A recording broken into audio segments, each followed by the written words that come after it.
Nós vamos falar um pouquinho hoje sobre o processo reencarnatório, o que acontece para a gente encarnar.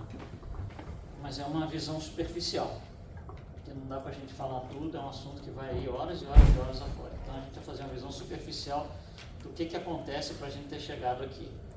É muita coisa que acontece, é muito detalhe, né? A gente vai passar aí por uns detalhes interessantes, mas antes de a gente começar, algumas coisas que a gente tem que ter em mente, são o que a gente chama aqui das considerações iniciais. Então, 6 coisas aqui para a gente, né, ter em mente. Primeiro, a reencarnação é um processo, não é algo pontual. Então, é um negócio que começa alguma hora e termina alguma hora, e ali no meio você tem um monte de coisa acontecendo. Não é pontual.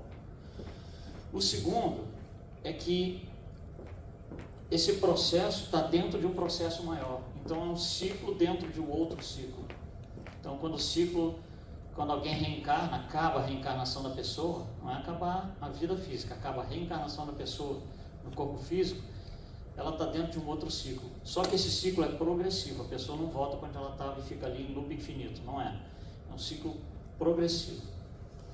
Não existem 2 encarnações idênticas, porque se o ciclo é progressivo, você termina uma num lugar diferente, num ponto diferente de onde você começou. Então não tem 2 encarnações idênticas, nem para o mesmo espírito. Portanto, não tem 2 processos reencarnatórios iguais. Para que 2 processos reencarnatórios fossem absolutamente iguais, você teria que ter 2 reencarnações absolutamente iguais, e isso não existe, não acontece, né? Tudo isso é planejado, a gente vai falar sobre o planejamento aqui em detalhes um pouco mais, mas o planejamento é uma coisa que não está pré-determinada, né? Eu posso planejar, por exemplo, ir no supermercado, comprar, não sei, 1 litro de leite. Chega lá, eu falo, puxa, também vou comprar laranja. Vou lá no laranja e pronto. Quer dizer, apesar de haver um planejamento, não é que eu fixei a pura expressão da verdade. Então, podem acontecer coisas, podem acontecer contratempos, podem acontecer, né, coisas que são dificultosas no processo, coisas que facilitam o processo, porque não está engessado em algo que eu estabeleci ou pré-estabeleci na fase de planejamento antes de descer, antes de vir. Como o espírito encarnante, todos os espíritos, inclusive os reencarnantes, têm livre-arbítrio, né, a jornada é conduzida pelo espírito. Por isso que não dá para engessar, o planejamento foi esse, você tem que seguir à risca, como se fosse, né, um ser do reino animal. Não é isso que vai acontecer. Os animais não têm livre-arbítrio, nós temos. E finalmente, tudo que acontece, né, é sob o aval de Deus. Então, tudo que vai acontecer na encarnação, o espírito seguindo ou não o planejamento, tudo isso tem um controle, né, da mão de Deus aí. Bom, dito isso, a gente pode começar a pensar no processo reencarnatório, que a gente vai dividir aqui em 6 partes, academicamente, né, para efeito de estudo. 6 partes, que são isso que você vê aqui. Primeiro vamos falar o planejamento encarnatório, depois a preparação, contato fluídico, redução ou contração do perispírito, o nascimento e adaptação à vida material. Esses 6 passos compõem o processo de alguém vir e encarnar aqui. Então vamos começar pelo primeiro ali, o planejamento, algumas coisas que algumas ideias que a gente vai colocando aqui. Para que você planeje a encarnação, então você está, antes de se encarnar, você está lá no plano espiritual planejando a sua encarnação. Tudo que a gente vai falar aqui é para uma encarnação média, um processo encarnatório médio. Não é nada especial, não é Jesus encarnando e também não é o espírito mais atrasado possível e imaginável. É uma encarnação média, tá? Então, quando alguém vai encarnar, precisa se fazer um planejamento. Esse planejamento é feito com o espírito reencarnante, né, ainda fora da carne, e aqueles que vão ser os mentores daquela encarnação e do processo encarnatório.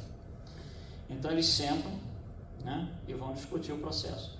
Então algumas coisas têm que ser checadas. Isso aqui é parte do planejamento, são 6 itens aqui. A primeira coisa que tem que se ver é qual o propósito dessa encarnação.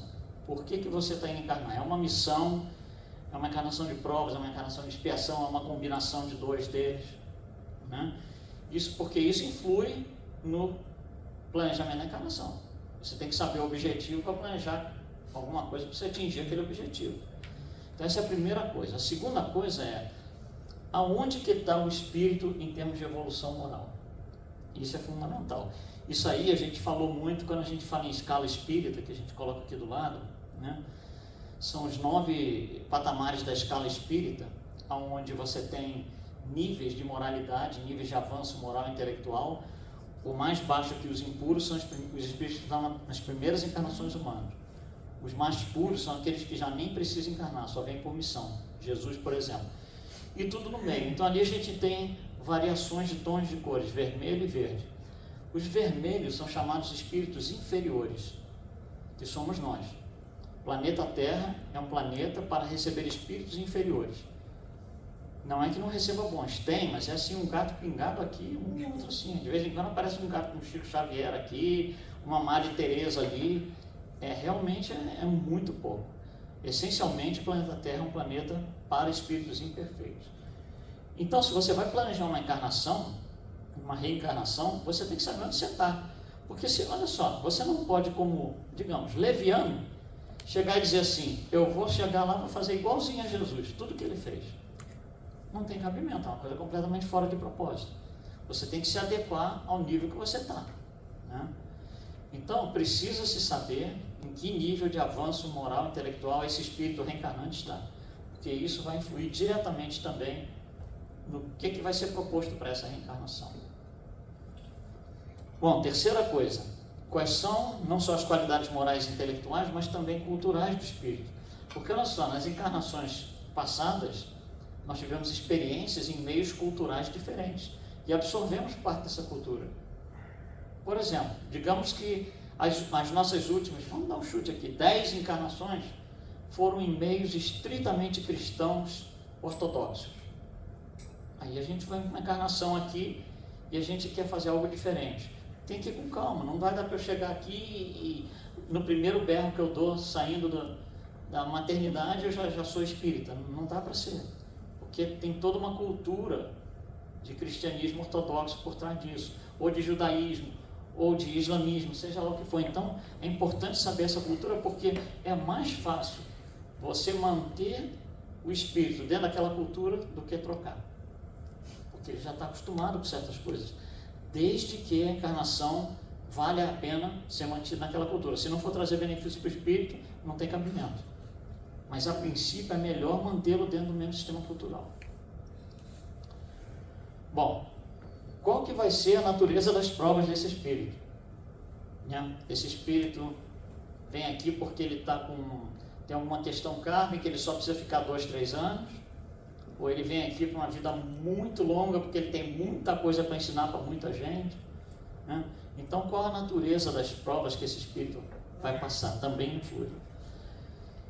E como precisa ser o corpo físico desse espírito encarnante? Ele precisa ser doente, ele tem lesão kármica, ele precisa vir com um coração potencialmente problemático, ele precisa ser autista, ou ele tem que ter um corpo saudável, bonitinho, ele precisa ser daltônico. Tudo isso é planejado antes.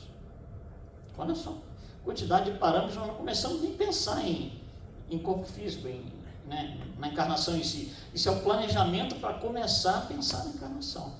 E já tem todas essas coisas que a gente tem que passar. E finalmente, em que ambiente, esse espírito vai ter que... em que ambiente vai ser proposta a encarnação desse espírito? Por exemplo, esse espírito precisa potencialmente estar num lugar onde ele vai viver sob intensa tensão, porque ele foi um espírito muito ruim no passado. Então ele vai encarnar num lugar onde tem muita bala perdida. Não quer dizer que ele vai morrer de bala perdida, mas a proposta encarnatória é mais favorável. Esse favorável parece estranho a gente falar assim, mas nós estamos olhando do ponto de vista de evolução, do espírito que vai chegar na perfeição. É mais favorável para ele encarnar num lugar que tem muita bala perdida do que não. Ele pode aproveitar melhor a encarnação, ainda que ela seja curta por causa de balas perdidas. Então o ambiente onde ele vai encarnar é levado em conta. Bom, com isso aqui em mãos, a gente começa a pensar numa encarnação, num propósito encarnatório para esse espírito. E aí a gente vai para a segunda fase, que é a fase de preparação. Bom, fase de preparação, então já se tem um planejamento, que é aquele guia genérico, mais ou menos a sua encarnação a gente propõe que seja assim. O espírito obviamente tem que aceitar, Nós estamos falando de encarnação média, não de encarnação compulsória. Compulsão média, nós aqui, por exemplo, né? Bom, aí, o que vai acontecer? Com isso tendo sido feito, vai ser proposta uma equipe que vai acompanhar o espírito no seu processo encarnatório, não necessariamente durante a encarnação, porque ele vai ter lá um mentor dele, o guia espiritual dele, mas durante a passagem do plano espiritual para o plano material. Vai haver um grupo de espíritos ali que vão transicionar com ele, vai ajudá-lo na transição. Então tem que se montar essa equipe. Então é proposta uma equipe, olha, esses aqui são aqueles que a gente está propondo. Então vai ter um processo de aproximação entre o reencarnante para conhecer a equipe. Um trabalho em conjunto, o pessoal tem que se conhecer, tem que ter algum tipo de afinidade. E aí, se isso não acontece, a equipe proposta não deu certo. Abre-se outra equipe, até que dê certo. Não vai ser imposto nada, porque senão você está perdendo a encarnação, não adianta nada. Tem que ser algo, né, positivo, principalmente para o espírito reencarnante. Se ele não tem afinidade com a equipe proposta, vamos procurar outra equipe. Tá? Isso é a preparação, então ainda não começou, né? A gente está, vamos montar o circo aqui, para depois a gente começar. Bom, aí tem a preparação, quando necessário, dos pais, em termos espirituais, para que eles possam trazer alguém e entender que eles estão dando uma oportunidade a alguém que está precisando. Alguém não, um espírito que está precisando. Isso é feito no plano espiritual. Isso daí não é nível consciente. Não é nível consciente. Então, os pais vão ser abordados pela equipe e pelo espírito encarnante, né, em termos de receber vibrações do alto, no sentido de desenvolver, quando necessário, né, de desenvolver o que o Emmanuel chama de qualidades afetivo-morais. Tá? E isso, um dos pais, ou os dois, depende. Né? Alguns dos pais já são espíritos muito mais evoluídos, não precisam passar por esse processo. Aí a terceira coisa que acontece aqui nessa fase de preparação é o encontro do plano espiritual entre os futuros pais e o espírito reencarnante. Isso acontece de várias formas, né? Pode ser, por exemplo, no sonho, que é a forma mais fácil, porque nem todo mundo é médium. Se os pais fossem médios, né, era mais fácil, talvez vir na reunião mediúnica e, né, fazer uma conexão espiritual dentro da reunião mediúnica e trabalhar em cima disso, mas não é possível para todo mundo.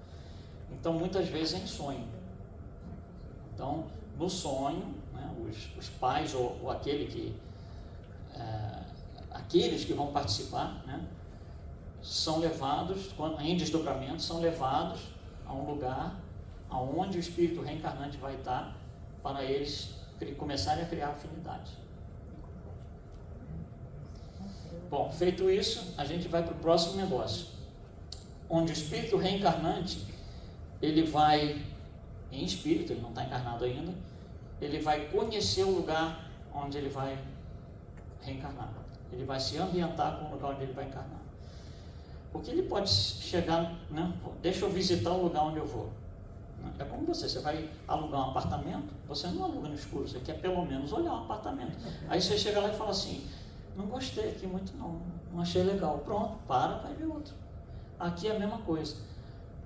Existem vários casos onde o espírito vai ao lugar onde ele vai encarnar e ele fala, eu não estou sentindo firmeza, no sentido de não estou vendo que isso vai beneficiar a minha encarnação, não gostei, eu prefiro escolher outro lugar.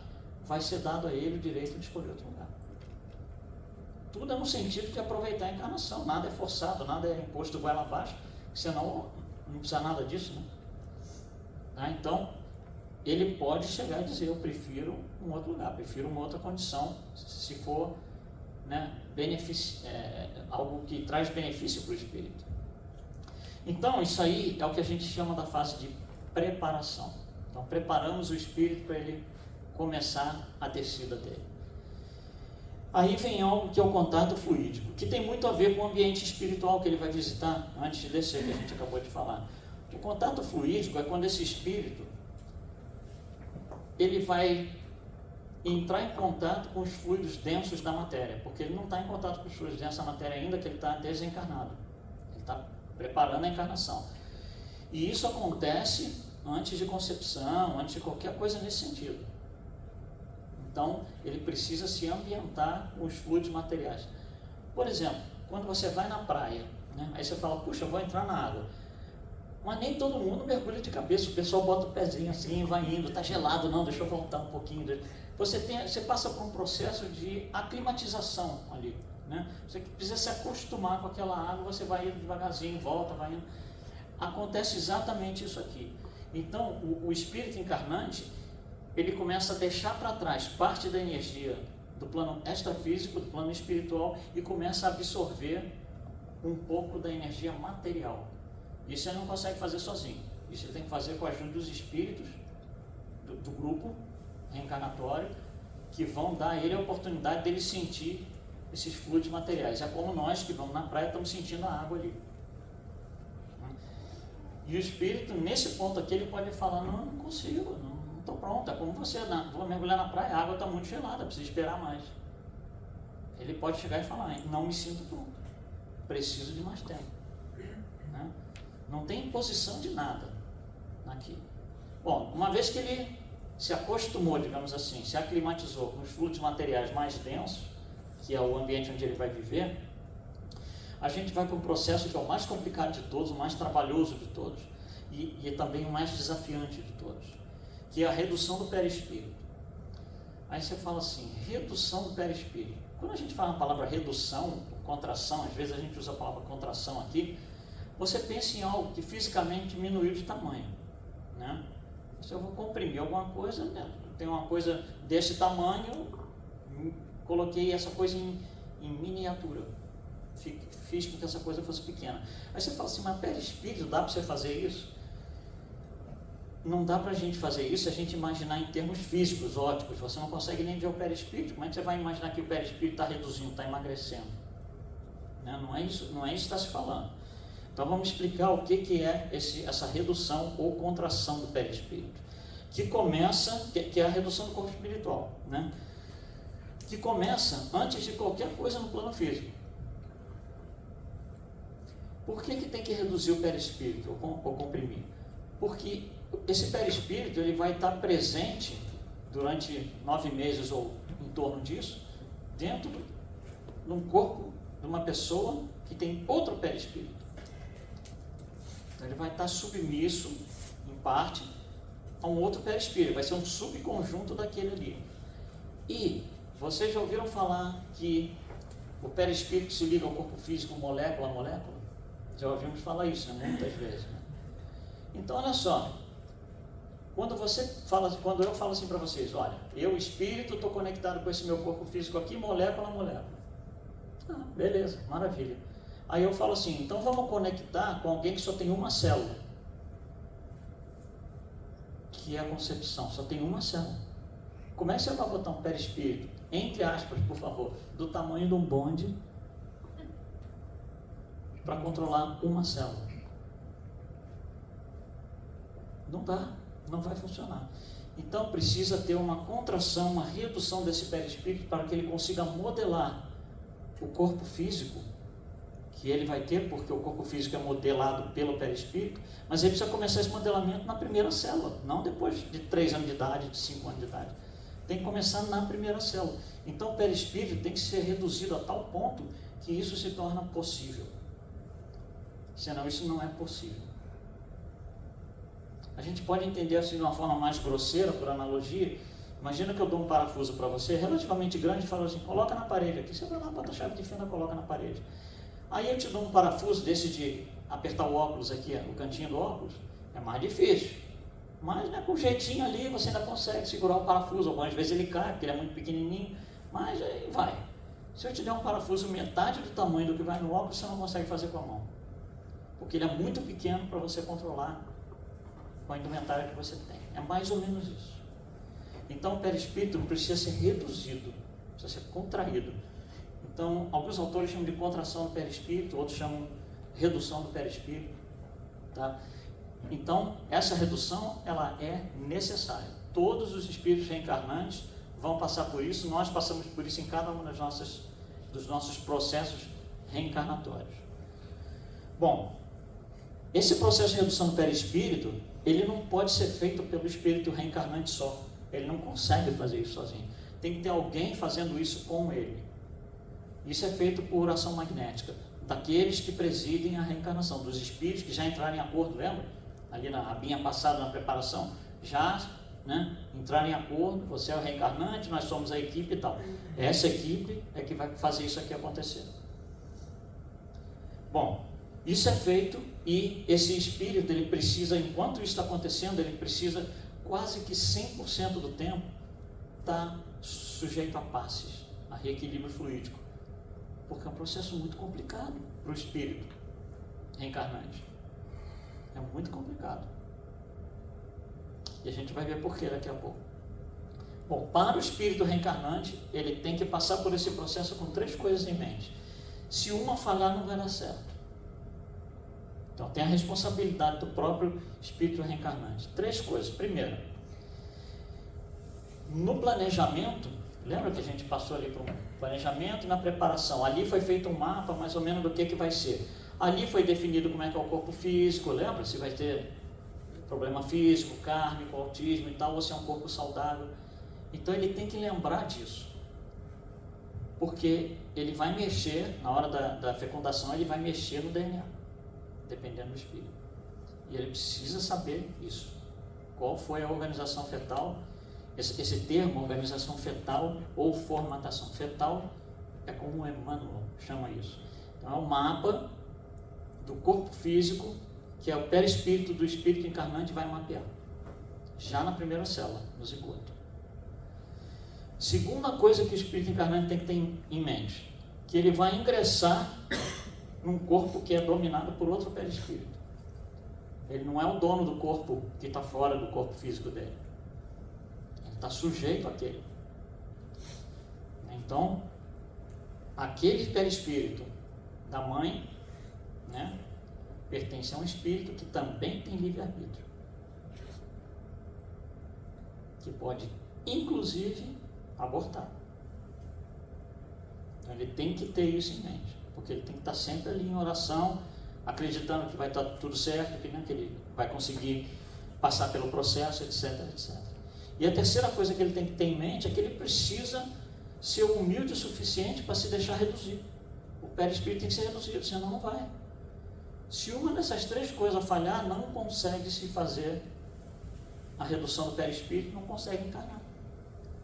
Porque ele não consegue, depois que a primeira célula, o zigoto é formado, ele não consegue, entre aspas, abraçar aquele zigoto e dizer, é meu. Então, olha só, tem muito parâmetro. Olha quanta coisa a gente já falou aqui. E nem começou, né? Nem começou ainda nada. Não começou nada, não tem nada ainda. Isso tudo é antes de qualquer coisa física. Isso é tudo no plano espiritual que está acontecendo. Bom, aí, uma vez que esse perispírito o espírito já entendeu tudo isso e tal, começa a diminuição em si, a redução em si. Essa redução é feita pelos espíritos auxiliares ali que a gente falou, e eles vão reduzindo o espaço entre as moléculas, assim que eles conseguem. O espírito em si não consegue fazer isso, o reencarnante. Tá? Bom, aí fica um negócio interessante, porque aí você vai entrar, aí já está tudo pronto para o processo físico começar. Então, quando existe o processo físico, quando existe o ato sexual, vários espermas são lançados, um desses espermas, e só um, vai penetrar no óvulo. Esse até chegar lá, existe um trajeto físico que todos esses espermas têm que fazer, tem que andar lá dentro, um processo físico. Enquanto esse processo físico ocorre, enquanto eles estão na corrida em direção ao óvulo, o grupo de espíritos auxiliares, o espírito reencarnante não consegue fazer isso. O grupo, por isso tem que ter muita confiança na equipe, tem que ter muita afinidade. O grupo, normalmente é quem coordena o grupo, vai escolher o esperma que vai ser aquele que vai penetrar no óvulo. Então ele vai magneticamente, auxiliando aquele esperma, dirigindo ele para que ele seja aquele que vai chegar no óvulo. Então, só para você deixar um negócio desse acontecer, o espírito encarnado não tem controle nenhum sobre isso. Então, ele tem que ter uma confiança muito grande na equipe que está com ele ali. É do tipo assim, ó, eu estou indo, está na mão de vocês aí, ó. Agora é com vocês. É mais ou menos isso mesmo. Então aquele esperma vai ser escolhido e magnetizado, né, ganhar força magnética para que ele seja aquele que vai penetrar o óvulo.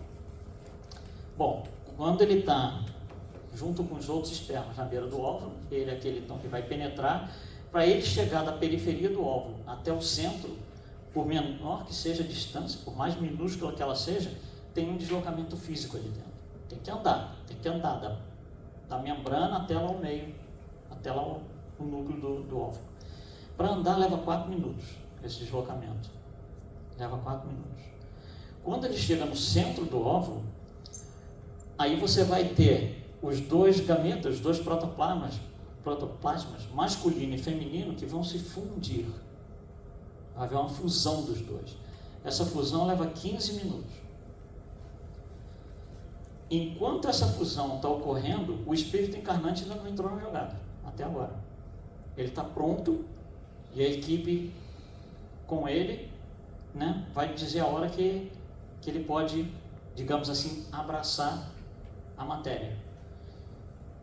Durante esses 15 minutos, é quando os espíritos que estão com ele vão ajudá-lo a lançar um laço fluídico, que é uma extensão do perispírito dele, para que o perispírito agora abrace aquela primeira célula. Esse processo é chamado de concepção. Aqui, depois desses 15 minutos, aqui começa a vida. Então, olha só, muita coisa pode acontecer aqui no meio do caminho, muita coisa. Mas, para nós espíritas, o início da vida é algo muito bem definido, preto no branco. Não tem aqui, ali, é mais para cá, menos para cá, não. E se é tão bem definido assim, é muito fácil para nós espíritas definirmos quando é aborto e quando não é. E é muito complicado para todos os outros sistemas de crença. Porque nos outros sistemas de crença, nós não temos isso aqui, que é uma definição clara. Olha, é assim. Então cada um acha, eu acho que é com 2 meses, eu acho que é com 5, eu acho que é depois que nasce.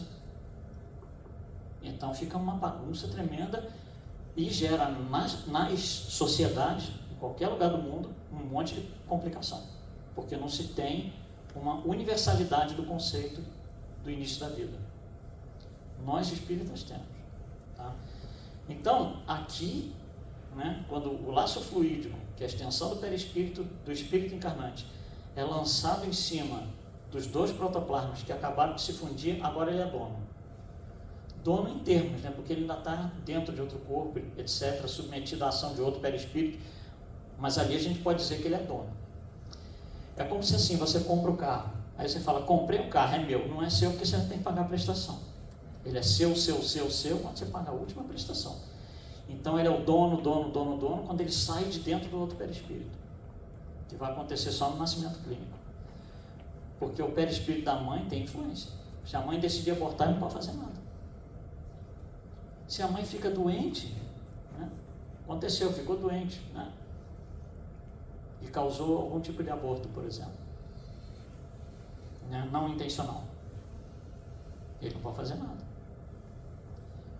Então, aqui nesse ponto, a equipe ainda está com ele ali. Ainda é um grupo de espíritos, do reencarnante e mais a equipe que está auxiliando no processo reencarnatório. Bom, passando por isso, por esse processo todo, o espírito começa a perder a sua consciência, completamente. À medida que a gestação vai ocorrendo, ele vai perdendo a consciência. Fica cada vez menos consciente.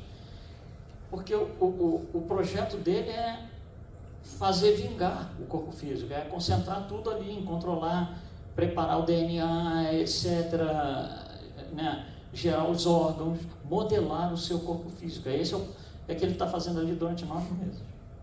Então, com o tempo, ele vai se desligando da consciência dele, vai perdendo a consciência. Bom, nesse ponto, nesse ponto da concepção, né, que começa ali ele a controlar tudo, é onde a equipe considera que o processo de redução do perispírito acabou, não precisa mais reduzir. Já foi reduzido e ele já conseguiu abraçar a matéria. Então não precisa mais reduzir. O processo de redução do perispírito está encerrado e agora o espírito controla o próprio corpo, que esse corpo no primeiro momento é só uma célula, mas agora é com ele. Então, o processo de redução do perispírito é um negócio muito complicado. Muita coisa pode dar errada, muito em parte por livre-arbítrio da mãe, né? Depende de coisas que o espírito não tem controle absolutamente nenhum, por exemplo, doenças que a mãe pode pegar, né? Não sei, não se sabe, né? Acidente, né? A mãe pode se acidentar por um acidente de carro e o espírito encarnante vai junto, né? Morre junto. Então muita coisa pode dar errado aí, não no sentido negativo, mas a gente está só falando assim de forma bem sucinta, bem panorâmica sobre esse assunto. Mas também não pode acontecer do espírito encarnante dizer, não vou não, desistir. Pode, em qualquer momento, fora. Desde o planejamento até o nascimento. Ele pode falar, a gente falou, quando a gente falou sobre aborto, a gente falou em todas as possibilidades que o espírito fala, não quero mais. Porque quando eu planejei, tudo está bonitinho. Agora minha mãe começou a beber, ela bebe o tempo todo, vai estragar o meu corpo físico, eu não quero, ele desiste. Isso é uma das razões. Bom, e aí a gente vai considerar algumas coisas aqui. Quando o espírito é mais adiantado, a dificuldade de reduzir o perispírito dele é muito grande. É muito grande. Porque o espírito mais adiantado é um espírito que já está libertado, já está menos ligado à matéria, já tem mais compreensão muito maior. Aí você vai tirar toda a liberdade que ele tem para colocar ele dentro de uma caixa que tem 5 sentidos limitados. Então é muito mais difícil reduzir o perispírito de um espírito avançado do que de um espírito menos avançado que já está conectado na matéria, quase conectado na matéria, porque ele está muito bruto ainda, em termos de evolução espiritual. Então, lembra da escala espírita, quanto mais para baixo no vermelho ele está, menos ele sente a redução do perispírito. Quanto mais alto o espírito está, mais difícil é. Por isso que a gente fala que Jesus levou 1000 anos preparando a encarnação. Tudo isso tem que passar, tudo tem que passar. O que ele não precisa é ficar aos passes ali e tal, mas tudo isso aqui teve que passar.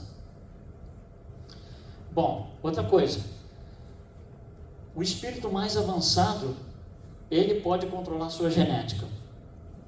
Então, na hora que for no zigoto, ele tem a possibilidade de ir lá e alterar a sua genética para satisfazer o guia, o planejamento do processo encarnatório. Os espíritos mais atrasados, eles têm que herdar o que vem do pai e da mãe, eles não podem mudar. Isso a gente está para entender. Por exemplo, olha só, se você coloca não vou dizer uma lei, mas você estabelece o seguinte, por exemplo, ninguém pode colocar os 2 dedinhos na tomada. Para nós aqui não é problema nenhum existir essa determinação, mas para as criancinhas de 6 meses, 1 ano, é um problema, porque eles querem ir lá toda hora. E por que essa lei, entre aspas, está sendo colocada? Para benefício deles. Eles não vêm dessa forma, mas nós entendemos que é o benefício deles para eles se machucarem, não levarem choque. É a mesma coisa aqui. Então, se você der liberdade a um espírito menos atrasado de mexer no DNA, ele vai fazer bagunça, vai sair tudo danado.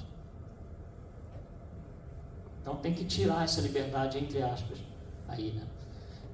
Usando um termo mais moderno, os espíritos mais atrasados, tem que ser algo meio ditatorial.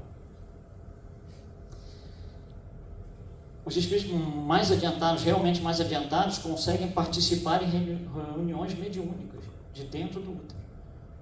Porque o espírito ainda é um espírito. O que está diferente é a contração do perispírito. Mas o espírito é um espírito. Ele consegue fazer esse tipo de coisa. Os espíritos mais atrasados não têm visibilidade nenhuma do plano espiritual. Eles estão muito ligados na matéria ainda. Então eles passam uma gestação que para eles não tem assim, digamos, produção espiritual nenhuma. Então existe, né, por isso que a gente fala lá no início, a gente falou como é que está o nível de evolução moral desse espírito que vai reencarnar, porque isso interessa no planejamento reencarnatório. Tudo isso tem que ser levado em consideração. E aí, finalmente, né, chega lá o dia do nascimento dele. No livro da Gênesis, Allan Kardec tem umas passagens, são 3 ou 4 parágrafos muito interessantes sobre isso daí. Eu tirei 2 deles aqui, então vamos ler junto. No momento em que a criança respira, ou seja, já saiu de dentro da mãe, o espírito reencarnante, começa a recobrar as suas faculdades. Lembra que ele tinha perdido a consciência. Começa a recobrar as suas faculdades, que se desenvolvem à proporção que se formam e se consolidam os órgãos que devem servir às suas manifestações. Então o que ele está falando aqui é o seguinte: o espírito nasceu como espírito, não pensa na criança, no bebê, e ele vai agora começar a recobrar suas faculdades, começar a trazer aquilo que ele está precisando, que está no mapa reencarnatório para essa encarnação aqui. Ele vai começar a trazer aquilo. Então, por exemplo, aquilo exige que ele tenha músculos muito fortes no braço, por exemplo. Então isso está no mapa encarnatório. No primeiro dia ele não tem braço forte nenhum. Isso vai acontecer ainda, né? É o que está sendo falado aqui. E aí Allan Kardec continua: enquanto o espírito recobra a consciência de si mesmo, quer dizer, ele já nasceu, enquanto ele recobra a consciência de si mesmo, perde a lembrança do passado, o esquecimento do passado. Então ele troca uma coisa pela outra, por assim dizer, sem perder as faculdades, ou seja, ele continua com todas as habilidades que ele tinha antes, sem perder as faculdades, as qualidades e as aptidões adquiridas anteriormente. Então essas 2 frases a gente entende assim, ó. Digamos que Mozart vai encarnar de novo. Aí você fala assim: nossa, vai encarnar um espírito, o maior músico de todos os tempos da humanidade. O cara é uma sumidade. Aí nasce Mozart, com 3 meses de idade, você fala assim: vamos botar ele no piano, porque ele vai ser o maior pianista que tem. Ele vai cair da cadeirinha, nem em pé ele vai conseguir ficar, nem sentado ele vai conseguir ficar na cadeirinha. Por quê?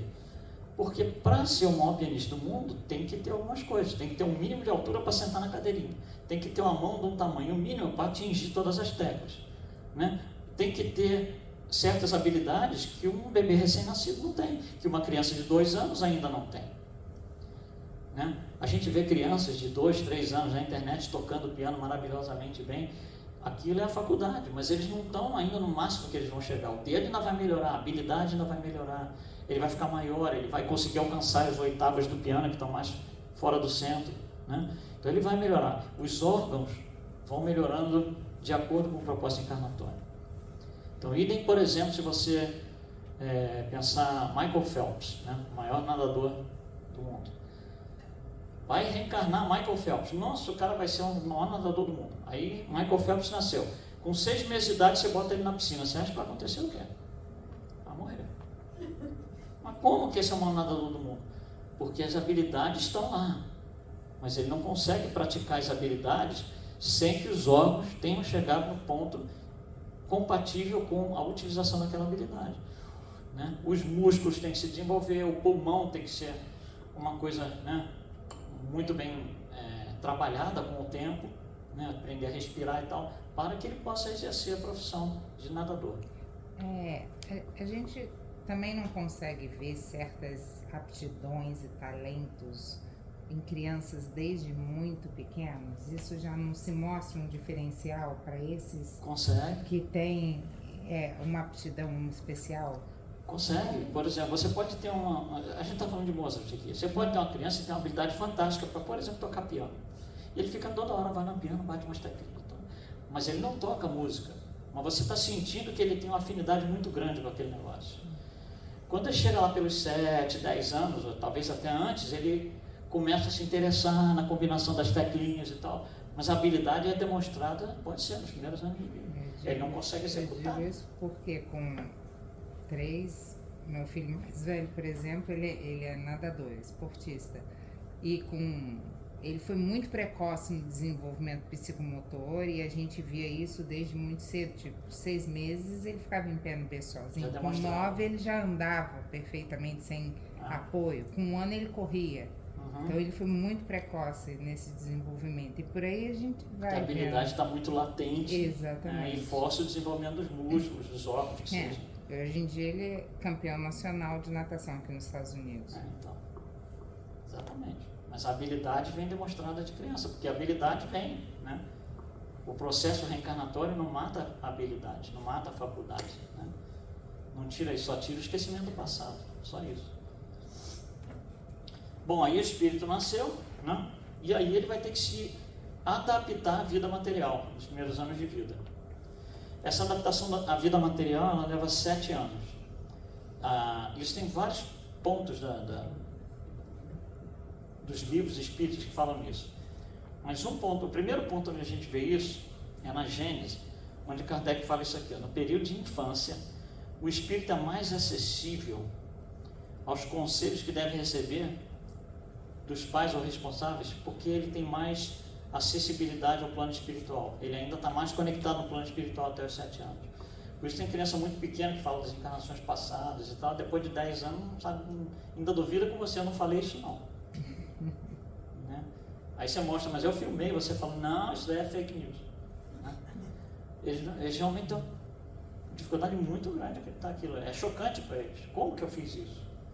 Né? E é um negócio muito interessante. Então, isso acontece, tem muitas histórias. Aquela do James Lerner, que é o aviador, é mais interessante. Mas tem uma história que eu vi outro dia, que é muito interessante. Uma mulher, a criança tinha 3 anos, quase 3 anos, 2 anos e meio. E ela ficava em casa a maior parte do tempo, a mãe com a criança e tal. Mas ela teve que ir num lugar longe, tinha que pegar uma estrada, né? E era assim, tipo 1 hora de viagem. Algo que a mãe nunca tinha feito, ela mesmo como pessoa, muito menos com a filha. Mas ela não tinha jeito, ela tinha que fazer o tal negócio e pegou o carro e foi.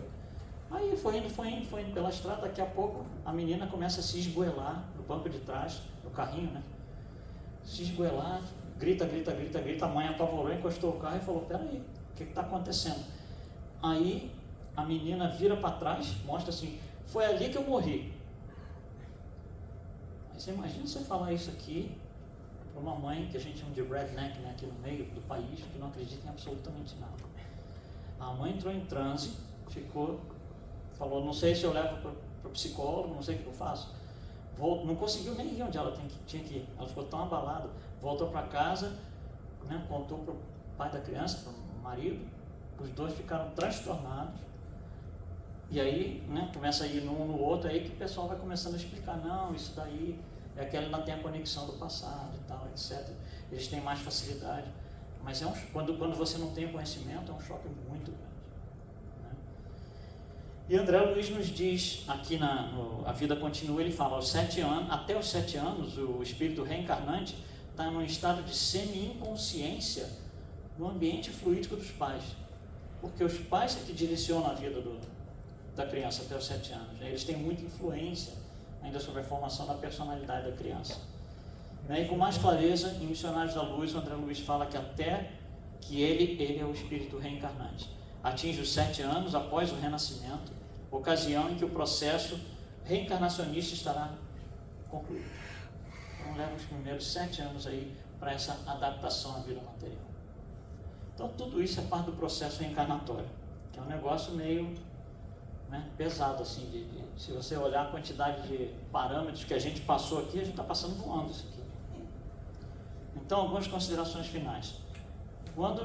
Só para reforçar, desculpa, rapidinho, o que você falou sobre a criança, eu conheci uma pessoa, por acaso, assim, que me contou uma história e foi exatamente o que você falou. O filho dele tinha... Foi incrível porque foi um filho que tinha desencarnado, e aí depois de 1 ano, ele teve outro filho. E aí eles nunca passavam pelo local onde esse filho tinha desencarnado. E quando passou com um filho pequeno, o filho nem sabia, né? Pequeno, não sabia onde tinha ele. Exatamente no local ele falou para os pais. Apontou o local. Eu fui embora ali, papai. Essa mulher, quando aconteceu isso, falou com o marido, eles foram na polícia para investigar todos os acidentes que houveram naquele lugar nos últimos anos, né? E começaram a fazer pergunta para a menina. Num certo ponto, eles falaram, não, vamos entrar no jogo, né? Vamos entrar na brincadeira, né? E começaram a dizer para mim, qual é o seu nome, não sei o que lá. A menina deu algumas informações. Com essas informações, eles foram olhar a lista de acidentes naquele local. Tinha um que era, mas era 100%. Era exatamente. Então a jornada do espírito, ela depende dele, né? Se ela vai ser favorável ou não, não depende dos outros, não depende de nada. Depende só do espírito. Ele vem com livre-arbítrio para fazer o que ele acha que tem que fazer, né? A gente faz coisa errada, vai ter que ter em alguma hora ressarcimento, né? Ou a gente vem para ressarciar o que a gente já fez. Ou os dois. Então a gente falou nisso aqui, né? Às vezes o espírito tem que vir com certas condições clínicas, congênitas, que na verdade são benefício para ele, porque ele tem que tirar aquilo do caminho alguma hora. Então ele vem, tira e pronto, acabou a história. E essa palavra benéfico ou favorável às vezes fica complicada. Não é no sentido de material, né? De que a pessoa, a criança está doente, tem condição clínica adversa, que isso é bom. Não é isso que ele está falando. Ele está falando em termos de evolução espiritual, de chegar à perfeição e tirar aquilo do caminho, porque aquilo vai ter que ser tirado do caminho. Ele está ali com aquela condição por causa de lesão kármica. Então, para a gente terminar, o Espiritismo nos dá todo esse conhecimento com muito detalhe. A gente não falou tudo, né? A gente está panorâmico, com muito detalhe no processo reencarnatório. E com esse tipo de detalhe, a gente é quase que forçado, ou pelo menos convidado, a valorizar a vida. Olha tudo que tem que acontecer para eu estar aqui, para você estar aqui, para qualquer um de nós estar aqui. Olha quanta coisa teve que acontecer, né? Então, quando a gente compreende tudo isso aí, né, a gente tem a tendência de com muito mais veemência valorizar a vida. Ela tem muito mais valor sabendo de tudo isso aí que o Espiritismo nos traz. Tá bom? Obrigado então, gente.